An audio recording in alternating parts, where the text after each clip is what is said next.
Welcome to the Lawyerist podcast, a series of discussions with entrepreneurs and innovators about building a successful law practice in today's challenging and constantly changing legal market. Lawyerist supports attorneys building client-centered and future-oriented small law firms through community, content, and coaching, both online and through the Lawyerist Lab. And now, from the team that brought you the Small Firm Roadmap and your podcast hosts.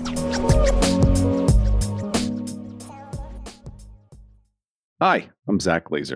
And I'm Sarah Munder, and this is episode 497 of the Lawyerist podcast, part of the Legal Talk Network.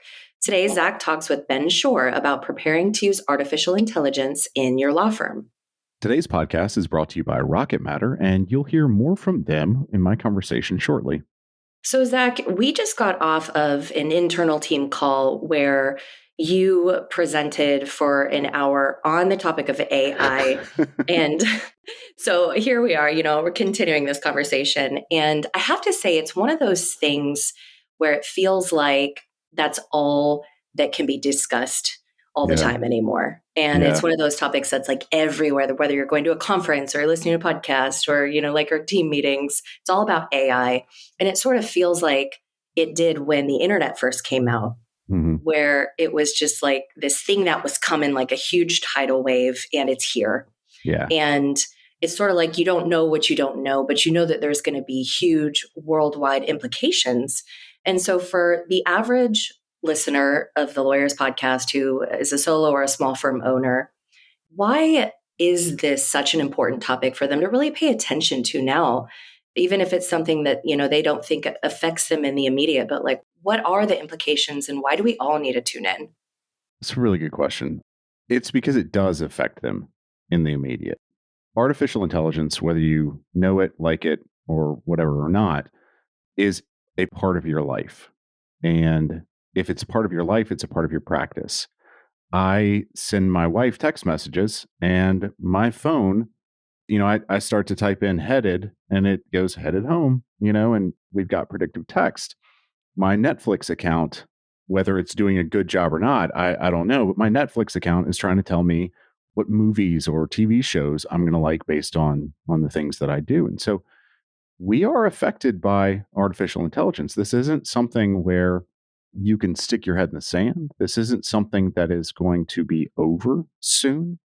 This is a fundamental technological shift in how we think of things. So, I guess that's just, I don't want to get too far into it, but it's here. It is affecting your office. And if we as attorneys are going to act reasonably, which, a lot of our professional obligations require us to do, then we're going to need to understand this. We're going to need to at least have a basic idea of how we're going to use artificial intelligence. When you think about it, of all industries that should really pay attention to this, it's the legal industry. Right. From a lot of different standpoints. We are going to have to advise our clients on regulations. We're going to have to advise our clients on how to use these things. We're going to have to do these things internally. We're going to have to know the regulations for ourselves. We're going to have to know what tools are available for ourselves. And it seems like too much. There's a water hose of information coming at us. There's so many AI products that are out there or products that aren't even AI that are just saying they're AI. So I would encourage people, I think of it like the gold rush. Yes, there were some people in the gold rush that made money mining gold, but the people that made money were the ones that sold shovels. Love that. Or maps, or where is the gold? So we as attorneys don't necessarily need to be using every single product that comes across. We don't have to make sure that we're way, way, way ahead of the game or striking it rich with one particular product that we're using. We want to kind of stick to the basics. We want to set ourselves up to use artificial intelligence intelligently. Is that responsibly, Absolutely. Well, just like you talked about in our internal team discussion today on the topic, there's ways to use it appropriately and there's ways to, misuse it. And it can really be a benefit if you learn to leverage it. And that's the future of law for sure. Right. So let's get on with your conversation with Ben right after this message from our sponsored guest. Hey, y'all. It's Zack, the legal tech advisor here at Lawyerist. And today I'd like to talk to you about timekeeping, passive timekeeping on your computer. I've got Joyce Brafford with me from Rocket Matter and Profit Solve, and she's going to tell us about a new product, I guess, called Rocket Matter Track. Joyce, thanks for being with me. Hey, as always, Zach, huge pleasure. It's kind of highlight of my day to be able to talk about the fun stuff with you. So thanks for having me. Absolutely, absolutely. And this is fun stuff. You actually came to the studio today and introduced me to a totally new thing that I hadn't heard about called Rocket Matter Track. Let's dive into that. What is this? Okay, high level, it's passive timekeeping. And this is not timekeeping just for people who need to bill on an hourly basis. This is for absolutely everyone. So why timekeeping? Why passive? And why capture everything, right? Yeah. Number one, you need data points to make good decisions about how to actually bill, about where to invest your time, about where to invest in your business, right? That's number one. You have to have the data to do that. Why passive timekeeping? Because clicking a timer and moving from timer to timer to timer is the most tedious, annoying thing in the world. And everyone says you have to track all your time in order to be a good business person. But man, it's so easy to miss it. And it's really easy to not record the administrative things, right? If it's not billable. So Right. passive lets you capture absolutely everything. So Rocket Matter Track is comprehensive passive timekeeping. And I'll pause there, Zach, but I could talk for another 17 minutes just on this. Well, we've only got about 4 minutes left, but okay. So passive timekeeping. Are we talking just inside of Rocket Matter? So I've got Rocket Matter up and I'm just rolling. Is it just inside of Rocket Matter? What if I use a Mac, my phone? If it's not kind of comprehensive passive timekeeping, I don't know that it helps me that much. Oh, I love that question. So this is platform agnostic. It actually lives on the machine that you're working on. So it doesn't matter. It does not matter what type of machine you're working on. It does not have to be inside Rocket Matter. So you're working on emails, you're working on documents, you're working on legal research, you're working on websites that are not your practice management system. It doesn't matter. Rocket Matter Track is going to work for you. And if you have an open time card for a current client, it will pre-track matters with certain keywords to that client.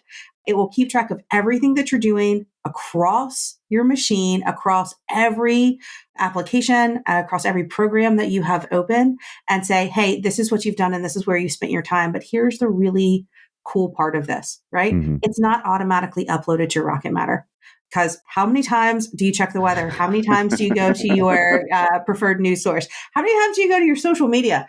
That doesn't have a thing to do with a client, and you don't want to bill a client for that time, right? So this audit trail, it's fully editable within Rocket Matter Track. It's completely reviewable and it's comprehensive. So hold on to it for as long as you want.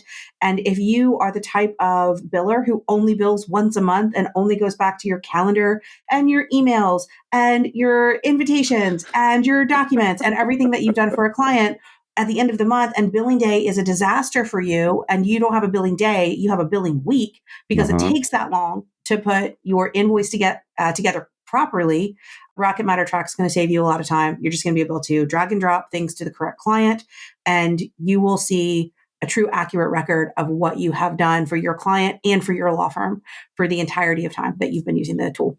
Right. So I think the big thing here, obviously, it's tracking stuff that I do for a client. That's, I mean, in and of itself is very big to be able to just kind of drag and drop that, make it really easy.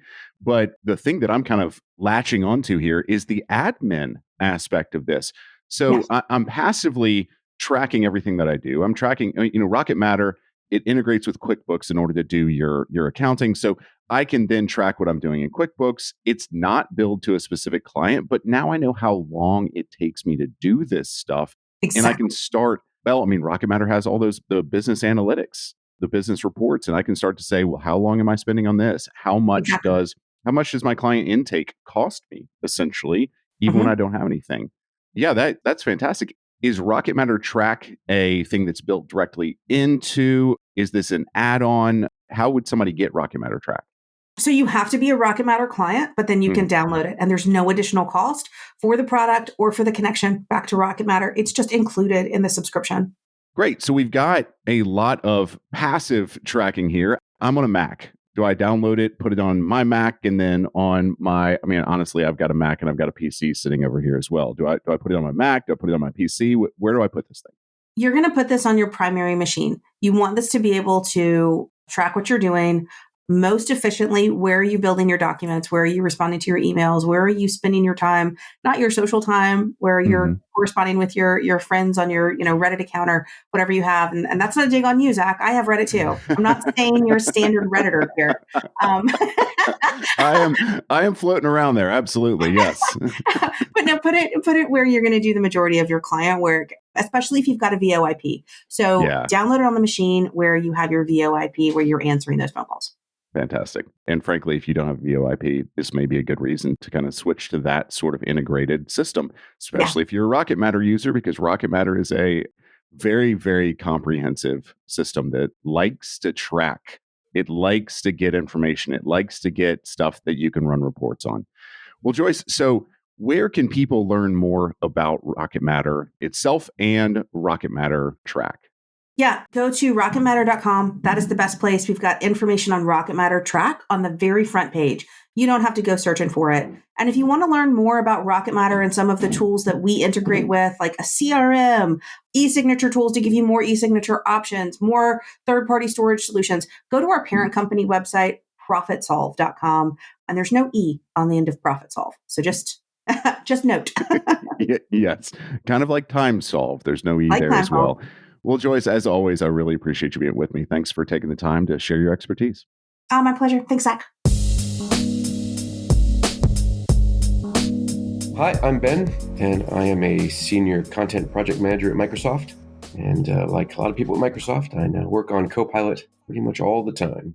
And I'm super excited to get to talk with attorneys about how it can help them and how they can best take advantage. A little bit about me, I guess. Been in legal tech since the late 1980s. Including in-house at law firms for about 10 years, firms in Los Angeles and Honolulu, which was a great experience. I spent most of the time in between as a consultant, mostly working with law firms, although not entirely. Written a bunch of books. If you're on video, you can see behind me. See in the background, yeah. If you're just listening, then you'll just have to take my word for it. There's lots of amazing books behind me that the ABA has undoubtedly been spamming you to buy for years. My kids' college fund thanks you. Yeah, so I'm just excited to be here with you. So nice to meet you, Zach. Ben, nice to meet you as well. I have been following you on Twitter and LinkedIn and various social media platforms for a while. And we will put a link to at least one of the books that you have behind there in the show notes. But, for those of you listening on the podcast, there are many. Ben is a wealth of information related to legal technology. But today we're digging into AI because, again, like you said, you're over there at Microsoft working on Copilot. And so I can go ask people how they use Copilot all the time. I can ask attorneys what they think of it, but let's get to kind of the source here. And I figured you'd be a great place to start with how lawyers can be kind of using Copilot or things like Copilot. We'll stay somewhat agnostic, but how they can be using AI in their practices and be preparing to get started with that. Sure. So, it's interesting because, a lot of firms, a lot of attorneys I've talked to who are using Copilot and just got excited and jumped right in. The point about preparing is an excellent one. And it's one surprisingly few people ask me about. There are some things you should do to prepare before you use Copilot or any generative AI in your firm. For one thing, you should make sure your information is in the right place. One of the great things about Copilot, and most generative AIs, I think, but Copilot specifically, is that it respects your Microsoft 365 permissions and it's constrained in your Microsoft 365 tenant. By that, I mean that if you've got a document on your C drive, on your local hard drive, Copilot's not going to find that. Right. If you've got documents in your SharePoint OneDrive, it will. Now, the other thing about Copilot, which is really important, we get this question, it's one of the most common questions attorneys ask me, is that Copilot is constrained by the user's permissions. And so that means that if Alice and Bob are in a law firm and Bob tries to ask Copilot a question about one of Alice's documents, but Alice hasn't shared that document with Bob, Copilot's not going to tell Bob anything about the document because Copilot recognizes that Bob doesn't have permissions to that document. It's not even going to tell Bob that document exists. So it's very much the same as what you have now in terms of, if Bob just goes in and starts searching for Alice's documents, he's only going to see the documents he has permissions to. And the same thing's true with Copilot. Copilot only sees the documents the user has permissions to. So Alice can ask Copilot questions about that document. It's her document, but Bob can't, unless Alice shares it with him. But the problem here is that we get a lot of firms that have been pretty sloppy with their permissions. And so, they've thrown a lot of sensitive documents. Yes, I know. They've thrown a lot of sensitive documents into SharePoint sites or into, OneDrive file libraries that have been shared overly broadly, shall we say. And so we are seeing instances, and this didn't start with Copilot. These users always had access to these files. They just didn't realize it before. Copilot just made it easier for them to find those files. Right. So it's a pretty good idea to do a little self-audit before you deploy something like Copilot to just make sure that your permissions are what they're supposed to be and that you're not sharing things with everybody. Many years ago, I went into a firm. They called me in to help them with some things. We did some security auditing for them. One of the things we discovered was that a few years earlier, they had given their receptionist permissions to the HR system to enter people's birth dates so they could do birthday cards and things like that for birthdays. Yeah. But they were sloppy about it. And what they'd done is they had given the receptionist admin permission to the HR system. So she had access to everything in the admin system. And they'd never taken it away either. She could look up compensation reports. She could look up disciplinary actions. She could look up anything. She could change things in their HR system if she wanted to. Now, to be fair, we had no evidence she'd ever done any of that. Right. But she absolutely could have. And that was just one of those things where we looked at it and we're like, I'm pretty sure you didn't want her to be able to look up everybody's salary or be able to change everybody's salary even. Yeah. So we've seen a lot of firms that, they didn't take the time to do it. They didn't know that they shouldn't do it. Maybe they had somebody in IT who wasn't diligent. Whatever reason, firms haven't always been as diligent about their internal security as maybe they should have been. So it's a really good idea before you deploy any kind of system like Copilot that you just take a quick look around and make sure everything's where it's supposed to be and that everything is only visible to the people who should be able to see it. Right. And that's something that your IT department or whoever is managing your Microsoft account should be able to do or should be able to at least audit and look into, because one of the things about Microsoft specifically is that there's pretty granular permissions. And I think it confuses people sometimes. So to be fair, sharing documents really confuses people at times because you can share a document in multiple different ways. You can share a link to a document and that lets you create very, very granular access. But, if I give my access link to this document to somebody else, that doesn't necessarily mean that they're going to be able to use it. But I think on a higher level, just understanding the ideas of these permissions and understanding how all of this access goes. One of the things that I have talked to people about a lot of times is that artificial intelligence, these tools, when we get in trouble with them, they're just exacerbating the trouble we're already in. Yeah, definitely. And that's the thing with those permissions. Like I said, those people always had access to those files. It's just that Copilot's just made it more obvious. So underlying this kind of getting your information into the right place, kind of want to stay on that a little bit of if I have stuff, if I have data, if I have information, and let's talk about people that are already digital. I'm not going to talk about, we've got, paper files sitting in the back file room like we had when I first started practicing with my father. But we've got our documents, we've got our data in a practice management system. Then we've got our data in a client relationship management system. Then we've got information in, Google Contacts. And then we've got information in SharePoint and OneDrive and Dropbox and all of this. And that's not accessible, at least naturally, by something like Copilot, just right out of the Microsoft environment, right? That's correct. Now, some of those systems are creating Copilot add-ins and plugins. For example, when we were at Tech Show, I talked to, I think the Net Documents rep said they're working on a Copilot plugin. Law Toolbox has one, and other vendors are working on those too. So if they have a Copilot plugin and you've got that installed, then the data in those systems might be accessible to Copilot.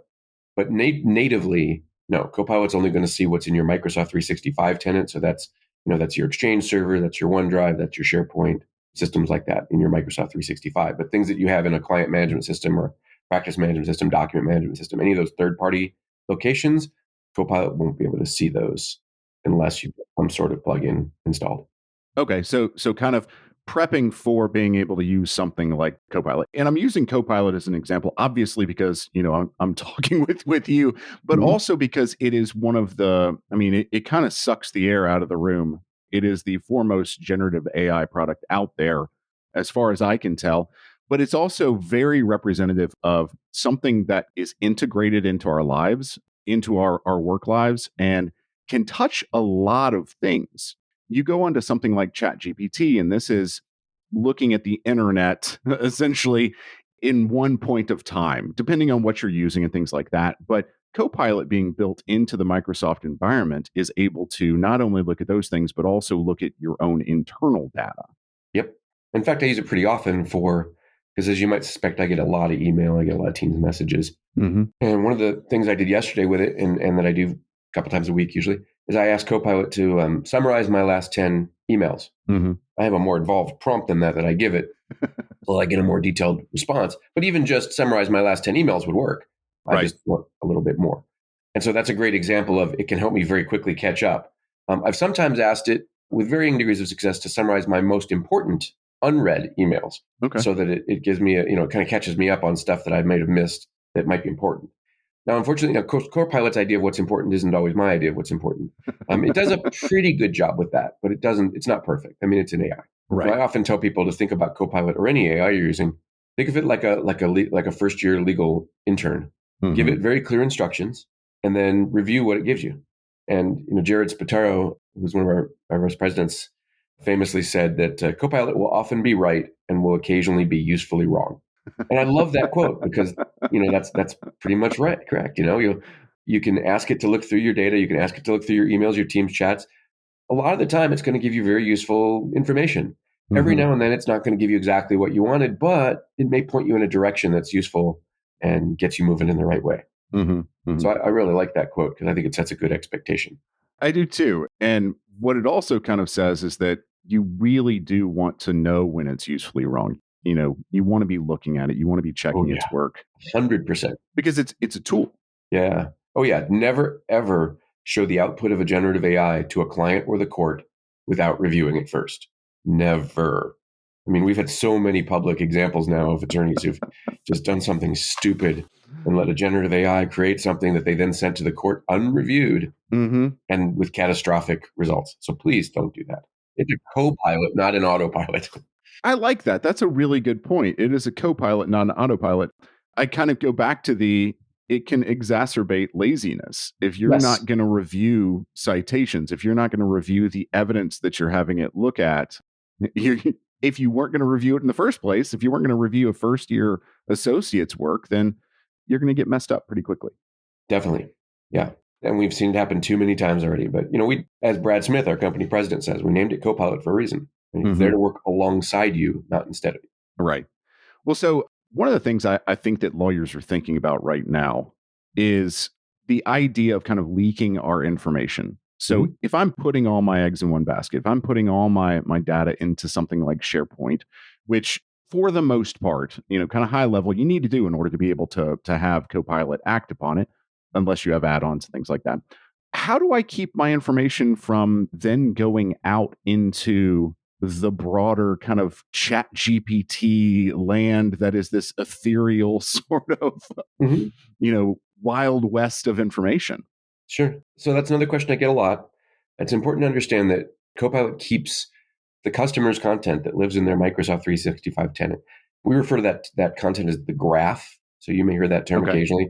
The graph is sort of our sort of catch-all term. It means all that the SharePoint, OneDrive, Exchange, kind of all of your data that lives inside your Microsoft 365 tenant. We refer to that collectively as the graph. And so the customer's data in their graph is kept separate from the LLM, from the large language model that Copilot's trained on. And so Copilot is querying both of those things. It's querying the graph and it's querying the LLM, but the graph data never goes to the LLM. We do not train the LLM on the customer's data ever. All of the customer's data, all of the customer's queries, all of that information stays in the customer's Microsoft 365 tenant. It's still constrained by the same privacy policies we've always had for Microsoft 365. So we're not training the LLM on customer data. That doesn't happen. So hopefully that reassures some folks. And of course, that means each customer, because each customer's graph is unique, your set of data is different from their set of data is different from their set of data. So that means that when you run a query and some other customer runs a query, the results will usually be different because your Copilot is querying your graph. The other customer's query is querying their graph. So they get very different results. And I think that's important to me because that starts to make our data, our internal information for our firm feel kind of like property. Yep. And crap in, crap out, but also good information in, good information out. So if you as a firm are starting to compile a lot of, let's say, very good contracts or very good playbooks or things like that, well, now your data, your property has value because it's going to be better than the firm next to you. Yep, that's right. Because Copilot will use your data for you and their data for them. If your data is better, then you get better results. Hopefully. I mean, that's the theory, right? Yes. And I hadn't really thought about that because, attorneys have trouble selling their firms, because we have trouble with what is the thing that we own. And frankly, it's infrastructure. It's always been the books in the library, the building, the things like that. And now I think we can throw in the data behind all this and attorneys as they start to create groups of attorneys and create separate businesses probably need to have data, agreements related to that as well. Sorry, that's just kind of a weird tangent. So one of the things that I noticed the other day, though, I was playing around with Copilot because we have an instance here, and I was looking at add-ins and looking at a Chat GPT add-in. And as I'm going through this thing, because Microsoft is straightforward about where information is going, it starts to ask me if this add-in can have access to my internal data. And if somebody's using a third-party add-in, let's say it's Chat GPT for Dummies or something like that, that isn't necessarily constrained by the graph in one place, LLM in another place model. So that would probably depend on the add-in. I'm not familiar with that particular one as far as what it's doing. It's always a good rule that anytime you let any third-party software have access to your data, that you should, very carefully review their privacy policies and see what they're planning to do. That's not an area I have a lot of direct experience with in terms of that specific add-in, though. Yeah, and I just want to clarify, I'm actually not talking about a specific add-in here, but I wanted to kind of harp on that point of if you're using a third party, Copilot is one thing. It exists inside the system and doesn't need to be put in each thing as an add-in. So if you're in Excel and you have Copilot turned on, it's there. You don't have to add it. And so if you're looking at an add-in and it says that it's Chat GPT or something like that, you need to vet that thing. Oh, 100%. Yes. Yeah. That's true. And I used to work before I moved to Copilot. I used to work in security. And we used to try to encourage, futilely, I might add, try to encourage people to, same thing with, anytime you install a new app on your network, on your device, on your phone. And I mean, if it's just, play Tetris game, maybe it doesn't matter as much, but anything that's going to touch your company data, you should 100% be familiar with their privacy policies, 100% have read the reviews, hopefully talk to some other people who've used it, really do your due diligence to make sure that this thing is going to do what you expect it to do and not more with your data. And that goes for us too. I mean, please read our privacy, Microsoft.com/privacy. Please read our privacy policies too. We absolutely encourage that. So yeah, 100% on those add-ins, check their privacy policies, make sure you understand what they're going to do, what they're going to do with your data, and that you're comfortable with that.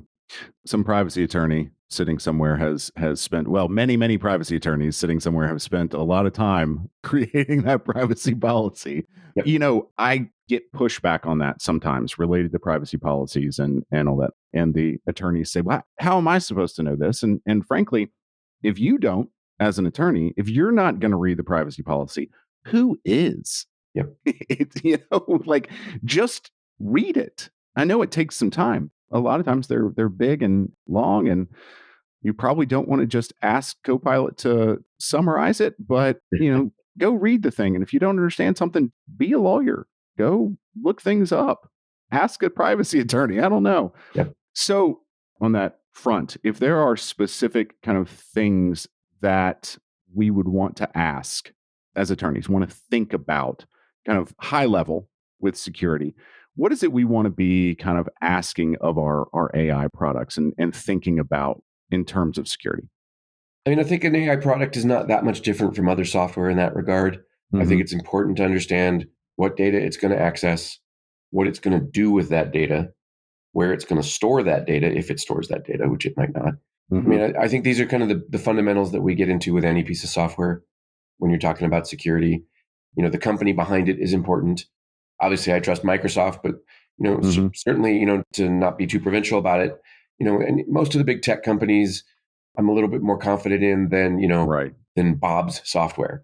Not to disparage Bob. I'm sure he's a great guy. Might be fine. But does he have the level of protection that most of the big tech companies have? I mean, I can't speak for our colleagues at Google and Alphabet and other places, but I'm sure they have giant teams of security professionals on the job all day, just like we do. And, Bob can't afford that. Does that mean he's not secure? No, it doesn't mean he's not secure. But just saying, all else being equal, I tend to have a little bit more confidence in the people with the resources. So, I mean, that's my interpretation. Other people can take different impressions. And of course, keep in mind, I work at Microsoft, so I may be slightly biased. So yeah, I think from a security standpoint, it's important. You've got to do that due diligence. I see so many companies get themselves in a mess. The other issues that I see with security, and this applies to AI, but it also would apply to other things. Keeping your software up to date is important. With AI, that's not as big an issue right now because most of the AI is run from a central location, from a cloud server. So it's generally kept up to date for you. Okay. But you still want to keep your updates installed because, there's oftentimes security updates in there. So that would be another one. And then also when we kind of touched on this earlier, so much of it comes down to how things are set up. Right. You could go buy all the security things there are in the world. And if you don't set them up properly, if you don't manage them properly, if you don't maintain them properly, they're not going to do you any good. Right. I've told the story before in security webinars about, I went to visit a firm once. They brought me in to do some stuff for them. They had the entire floor of a building.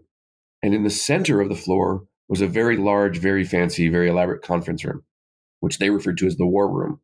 And it was the conference room that they used for all the very sensitive things when they had big trials going on, if they had important confidential negotiations going on, things like that. They used this conference room for that. And it had windows in it. It didn't look to the outside world, but looked to the hallways that kind of surrounded the room. And they had very intelligently installed blinds on these windows because they didn't want people to be able to just look in and see what was going on in their super sensitive war room. But I noticed as I was walking around the floor that on one of the windows, the blinds had been installed on the outside of the window, which meant that anybody in the hallway could just lift the blind and look inside. And I thought, this is an example of a firm that has gone out and spent the money and had a device installed for privacy, but it wasn't installed properly. Right. And so it didn't do what it was supposed to do, right? So the same thing is true in software, right? If you've installed your security software, or if you've configured it incorrectly, it's not going to help you, right? So the same thing would be true of any software, including AI software. And this kind of goes back to what we said at the beginning is, if you've thrown a bunch of sensitive documents in a SharePoint folder and set the permissions to all, your security is a problem because you've just exposed that to everybody in your firm. Hopefully only people in your firm and not people in the outside world. Right. What I think of a lot of times, I just kind of try to take that step a little bit because people like to trust the people that are in their office. So they think, okay, well, I gave our receptionist permissions for everything. Well, they're trustworthy. They're fine. Well, what if somebody gets their user permissions? What if they get phished and somebody, winds up getting their access? And that's a little bit easier way, I think, for attorneys to think about like, okay, well, yes, I trust my receptionist, but they may not be, extremely good with their passwords. Yeah. And the other thing is that this particular firm that I had referred to before, they had assigned the permission not to the person who was the receptionist, but to the role of receptionist, which meant that anybody who sat down and signed in as a receptionist had that permission. They, when their receptionist went to lunch or was out sick or took a vacation, they had other people sitting at that desk signed in as a receptionist, most of whom were employees, but every now and then they'd have a temp. Yeah. And that's scary, at least to me. And it should be to you people out there in the on the airwaves. That should be scaring everybody. That's my job. Scare people. Wait, no, that's not my job. It's to keep people safe here. And so, okay. So, we've kind of gone into how we need to be thinking about preparing ourselves for doing this. And you've talked about some of the ways that you're using AI in your daily life. Do you have any other examples of how you're using it internally to help you just kind of move forward or ease your day? Yeah, definitely. So, I think of Copilot specifically, but generative AI generally as, there's sort of three big buckets, and there's probably others, but there's three that come to mind for me of areas where it gets used. Some of them are obvious, like create and edit. That's a big one, right? You can ask Copilot to create stuff for you, to edit stuff for you. Again, please review it before you share it with anybody. And I used it not long ago. I'm on the side, I maintain a hobby blog, and I had Copilot write a blog post for me. And it wrote about 6 paragraphs, which was about what I wanted. Mm-hmm. And I looked through it, and 3 or 4 of the paragraphs were good, and so I was okay with those. A couple of the paragraphs needed a little bit of work. So, and then I also ended up adding another paragraph of my own. I removed a little bit of what Copilot put in, and people would say, "Oh, you had to do all that work, Okay, oh, I guess Copilot wasn't that good." No, actually, it took a task that in the past would have taken me, 45 minutes or an hour, and cut it down to about 15 minutes. I mean, that's pretty good. That's significant time in the day. Yeah. And at the end of the day, probably half the blog post was written by Copilot. About half of it was probably my own. Mm-hmm. But, that definitely saved me some time. Mm-hmm. I frequently, when I'm writing things for work, will take a paragraph and I'll ask Copilot, suggest ways I could make this clearer. Okay. And sometimes I like its suggestions, sometimes I don't.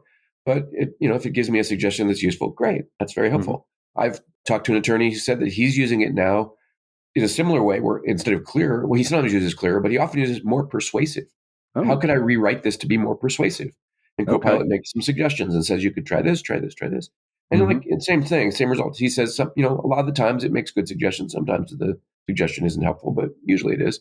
Yeah. And, that's great. It's good use of it.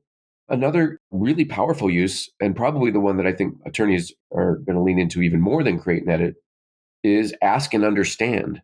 I, frequently get these long documents, these long spec documents at work, very technical documents. Some of them can be 50, 60 pages long.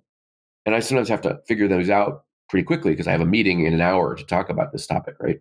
Yeah. And so I can open that topic in Word and I can tell Word, summarize this document, and it will. It'll give me a few paragraphs explaining, what the document's about in regular plain English. I can ask it questions. What are the key dates and deadlines in this document? What people are mentioned and what are their roles? There's a whole bunch of questions you can have. You can have a whole conversation about the document with Copilot that helps you understand it. Sometimes I'll be reading a document and there'll be something in a paragraph that I'm not quite sure I understand. And so I can ask Copilot to explain that concept to me in simple language. Okay. And that can be very, very helpful. Microsoft is famous for our TLAs, our 3-letter acronyms. And so sometimes an acronym comes up in a Teams meeting or in a document or in somewhere else. I mean, this isn't just Word, of course. And so I can ask Copilot, what's this mean? One time I had it come back to me and give me a response that I knew wasn't right. It was it was correct in that was one definition of that TLA, but I knew that wasn't the one that person was going for. So I rephrased my prompt and said, in the context of productivity software, what does this TLA mean? Okay. And it came back with the correct answer, which was great. The other place, and this is what I use quite often myself, is I get invited to a lot of meetings. Some of those meetings I don't actually need to be at. It's an hour long, 7 minutes of it applies to me. And I'm pretty sure nobody's going to ask me any questions directly in that meeting. It's a large meeting. And so what I'll sometimes do is I won't go to that meeting. I may go to, I often have multiple meetings scheduled at the same time. I may go to a different meeting. And what I can do is after the meeting, I can go into Teams and open Copilot and say, summarize that meeting. It'll give me a few paragraphs on what happened in the meeting. I can then ask it, because the product I work on is called Copilot Lab. I can say, was Copilot Lab mentioned? And if so, what was said? And it'll tell me. Sometimes yes, sometimes no. Were there any action items for me? Sometimes yes, sometimes no. So again, I can have a conversation about that meeting. Even if I attended the meeting, sometimes it's helpful to have that conversation with Copilot after the meeting to see if I missed anything. Right. So, that ask and understand capability is really powerful. And I should mention also that Copilot does have the ability to also summarize PDFs. So if you've received a PDF from somebody and you want to get a summary of it, you can do that. Okay. And then the last section that I think of, last big bucket I think of, is brainstorm. So we had a project the other day. I had to think of a title for a project we're working on the other day. And I thought of a couple, and then I went into Copilot, and I opened Copilot in OneNote. And I said, suggest 10 possible titles for and then I described the project a little bit. And it came back with 10 ideas. 8 of those ideas I didn't really like, but 2 of them were pretty interesting. And so those are kind of on the possible list. Yeah. And so being able to just brainstorm things, be able to kick things around, like, what do you think about this? What are some possible counter arguments to that? What are the pros and cons of this idea? Just being able to feed those kinds of ideas into the AI and have it give you a usually pretty interesting response can be super helpful. And it's available, 24 hours a day. You don't necessarily, you wake up at 3 a.m. with that crazy idea. You don't necessarily want to wake up your buddy and ask him. You can ask Copilot. Copilot's not judging you. It's just a machine. There's nobody sitting on the other end going, that's a stupid idea. Right? I mean, now I've got this idea of judgy Copilot. It's just a machine, and it's happy to talk as long as you want. It doesn't get tired. It doesn't get bored. And it provided you have Copilot turned on and all that, it doesn't cost anything extra. Well, there is a subscription for it. Yes, but provided you have the subscription to Copilot, asking it this added question doesn't cost anything extra. Yes, that's exactly right. You don't get charged incrementally. So yeah. Although I should point out, we do have a free Copilot available at Bing. Mm-hmm. Now, the Bing Copilot doesn't have access to any of your files or data, of course. So Thankfully. All of that sort of stuff, it's not going to be able to do. I do use the free Bing Copilot for a couple of things. One thing I do with it sometimes is, again, to summarize this document. If it's a publicly available file, right, PDF, an article, a blog post, something like that I want to get a summary of, then the free Bing Copilot can be very helpful for summarize this page, summarize this article, or asking questions of that article. Again, I'm not going to use that on confidential work product, and it doesn't have access to my OneDrive or anything. But if it's a publicly available file, then that's okay. The other thing I do with it, which I think is kind of interesting, especially in our current world, is you can ask it to fact check things. So if you see a statement somewhere on social media or whatever, and you're not sure if it's true, and especially if you think it is true, it can be sometimes handy to just copy and paste that and say, fact check this statement, and Bing will look at it and tell you if it thinks it's true or false, and it'll give you citations of where it got its information. Okay. I think the citations is an important aspect of that, because it is, it's fact check it. And then it's, here's how I got to this, because, if you're just using AI as just kind of a black box where you just put stuff in and you trust what's coming out, you might get in trouble. Oh, 100%. Yeah, definitely helpful to have those citations. And I should point out, by the way, the Copilot in Microsoft 365 will also give you citations. So if you've asked it for information inside your firm, and it's given you a response, if it can, it'll try to tell you what documents, what SharePoint sites, what emails or Teams meetings it retrieved that information from. And so that can be very helpful also, especially when you're not sure if it's being usefully wrong. Being able to go back and look at the source material is very helpful. Right. That is very helpful. Well, Ben, we're kind of coming up to the end of time. This has been really helpful for me. I appreciate your knowledge and your help with kind of sussing out some of the thoughts about Copilot and how attorneys can get started. Yeah, thank you. Thanks for having me. Hopefully your audience found that useful. Well, if they didn't, I did. And, a lot of times that's all I'm looking for. No, I'm just kidding. Just kidding. Yeah. So, but Ben, thank you again. I really appreciate your time. We're going to drop some of your books into the show notes and any of the links that we have that we, talked about here. So thank you. Oh, you're welcome. Thank you. The Lawyerist podcast is edited by Brittany Felix. Are you ready to implement the ideas we discuss here into your practice? Wondering what to do next? Here are your first 2 steps. First, if you haven't read the Small Firm Roadmap yet, grab the first chapter for free at Lawyerist.com/book. Looking for help beyond the book? Let's chat about whether our coaching communities are right for you. Head to Lawyerist.com/community/lab to schedule a 10-minute call with our team to learn more. The views expressed by the participants are their own and are not endorsed by Legal Talk Network. Nothing said in this podcast is legal advice for you.